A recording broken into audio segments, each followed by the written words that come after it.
আওয়ামী লীগ নিষিদ্ধের দাবিতে উত্তাল রাজধানীর শাহবাগ। এর আগে বৃহস্পতিবার রাত 10টা থেকে অন্তর্বর্তীকালীন সরকারের প্রধান উপদেষ্টা ডক্টর মোহাম্মদ ইউনূসের বাসভবন ঘেরাও করে নতুন রাজনৈতিক দল এনসিপি ও সাধারণ ছাত্র জনতা।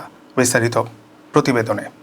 জুলাই অভ্যুত্থানে আওয়ামী লীগ সরকারের পতনের 9 মাস পর দেশ ছাড়েন 2 মেয়াদে দায়িত্ব পালন করা সাবেক রাষ্ট্রপতি আব্দুল হামিদ। পরদিন বৃহস্পতিবার এনসিপির মুখ্য সংগঠক হাসনাত আব্দুল্লাহর ভেরিফাইড ফেসবুক আইডি থেকে পোস্ট করে জানান, আওয়ামী লীগ নিষিদ্ধের দাবিতে প্রধান উপদেষ্টার বাসভবনে জড়ো হওয়ার কথা।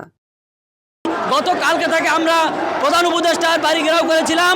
সেখানে আমরা সারা রাত আন্দোলন করেছি, সারাদিন আন্দোলন করেছি, তবুও ডক্টর ইউনূসের কানে এই আমাদের আওয়াজ পৌঁছায় নাই। অবশ্যই আওয়ামী লীগকে নিষিদ্ধ করা হবে।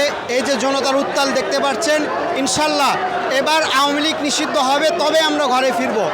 রাতভর প্রধান উপদেষ্টার বাসভবনের সামনে অবস্থান নেয় তারা। পরে একে একে রাজনৈতিক সংগঠনও যোগ দেয় তাদের সাথে।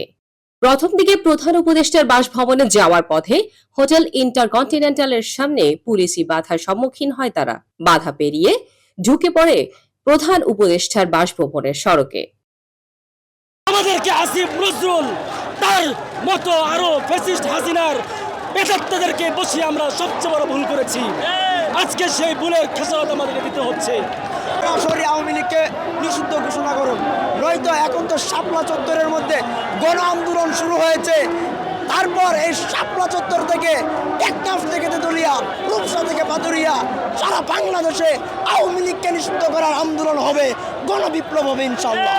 পরপরই আইন উপদেষ্টা আসিফ নজরুল জানান, নিষিদ্ধ হতে যাচ্ছে যুবলীগ ও স্বেচ্ছাসেবক লীগ।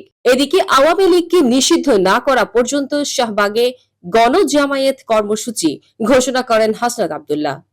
এছাড়াও আবারও মার্চ টু ঢাকা হুঁশিয়ারি দেন তারা। Desk news, CBN TV, USA।